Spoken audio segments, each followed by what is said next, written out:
you actually got Steve Lisberger to come back. We did. Steve and team, we thought, were so ahead of their time in 1982. They built the world. They were the first to use computer graphics in a movie. And so bringing Steve back, and a lot of that design and that story and that mythology was very much the inspiration for where we went. So it was critical to us to have Steven back. Wow, and Steve, it's been 27 years since the original? 27. Wow. I feel like Rip Van Winkle. Yeah, when we did the first film, nothing was real. No one had a PC. It was just time-sharing mainframe.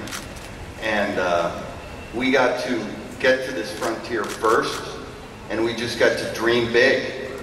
And after that, we sort of put the disc into the stone, and it was this team up here, after 27 years, that pulled the disc from the stone. And they've done an incredible job. I couldn't be happier. They're doing what needs to be done, which is to make this cyber western real.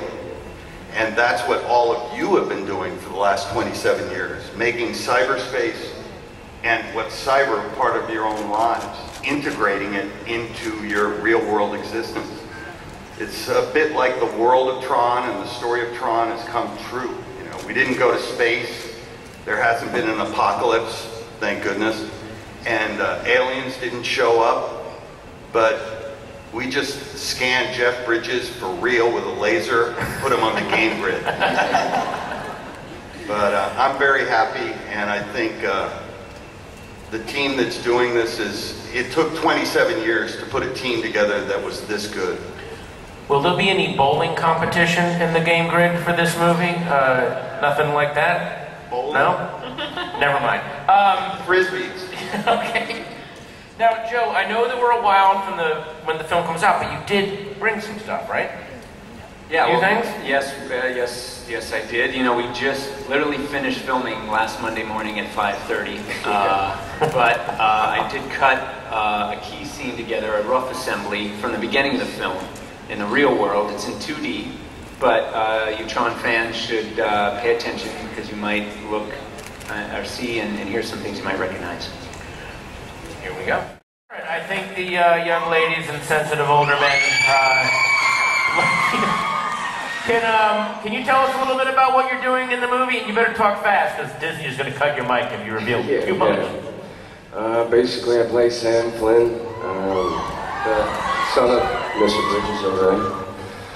And I go in search for my father, and I find myself in this kind of crazy world where I get to meet sort of wonderful characters like Olivia here. Thank you. Nice. Olivia, you are very hot. And you're surrounded by nerds who don't normally see sunlight or girls or talking.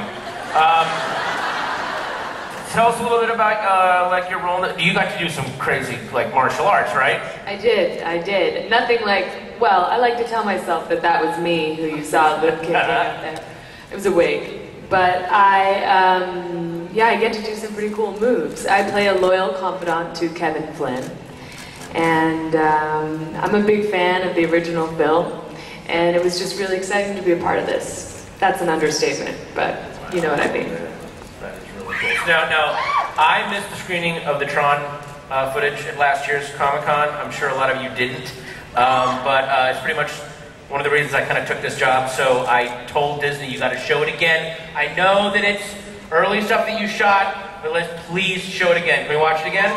Come on. I do want to say, it was a test we did very early in the Yeah, that's great. Olivia, what hotel are you staying at? I just want to say thank you to these guys, because you had a big hand in getting this movie made when we showed it here last year, so thank you very much. Yeah, thanks, guys. That was really cool. And this, we're showing it in 3D now, right? All right, put your 3D glasses on. Here we go. Ready? So, if you have any questions, come over to the mic that is lit. How are we doing up there? First of all, nice to see you off of Comedy Central, Pat. Oh, thanks. So, in a movie so old that was so cutting edge and groundbreaking, I'm kind of curious, what was the really difficult parts in keeping it cutting edge and groundbreaking with today's technology? Well, we're doing a lot of things that we can't really talk about right now in this movie, but I promise you we've probably got 3 or 4 things we're doing in this movie that have never been done before, and we're doing them all at the same time. So all I can say is it was a really tough shoot because we did try to tackle a lot at once, but I promise you next year Comic-Con you'll see some things that you haven't seen before. Thank you. We look forward to seeing this. Well, as I'm sure everyone heard that Daft Punk is doing the music for the movie, I wanted to know why you guys actually chose them to do the music for it. How could you not, at least, you know, go to those guys. You know, it was one of those things where right when the project got warmed up, I got word that I had a connection to those guys. We set up a mysterious pancake breakfast meeting in Los Angeles, met them, sat down with them, and we just hit it off right from the beginning. Were they wearing helmets? They always wear their helmets. So yeah, we hit it off. That track that you heard over the slideshow is one of the demos they've done. We've already done like 24 tracks for the movie, and we're really pushing the envelope, combining electronic, synthetic, granular, and orchestral sounds all into one score. So it's gonna be really cool. Awesome, can't wait to hear it. I want to know if by any chance there might be a tour Daft Punk will be doing in release with the movie based on the score. Do you know anything? I'm sure there will be some sort of Tron-related Daft Punk synthesis event happening. I guarantee it. Guaranteed? Yeah. Awesome. For sure. Hi, this question's for Jeff. What's it like to come back to a role that you did back in the 80s to do it now, and what did you do to sort of work with the aging of the character? Well, in one way, it was almost like we had a long weekend. We got back together, especially meeting Lisberger over here. We hadn't seen each other in I don't know how many years, but it was great uniting with him. Gee, I don't know. You think you kind of forget those things, but you kind of fall right back into it.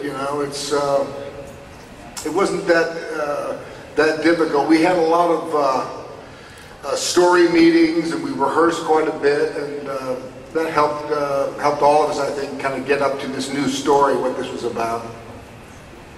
Thanks. The dude abides.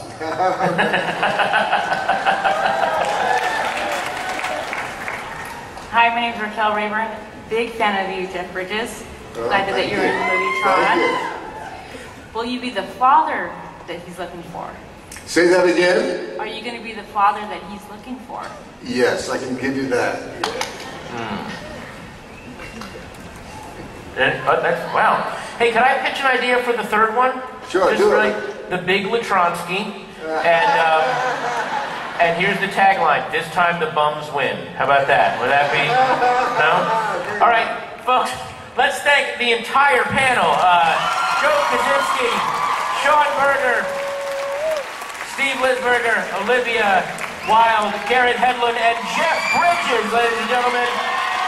Now, when you guys came in, a lot of you were given a coin. I'm sure a lot of you still have that coin in your hand. Those coins were provided by the Friends of Flynn, and they might be having a get-together later this evening at First and J, and that's all I can tell you. So just keep that in mind. Also, Disney is throwing a tea party, and if you want to know about that, go to Twitter/importantdate. So there are 2 very mysterious gatherings happening today, so go hunt those down. Guys, thank you so much for coming today. We really appreciate it. Thank these guys again. The Tron panel. Have fun, Comic-Con.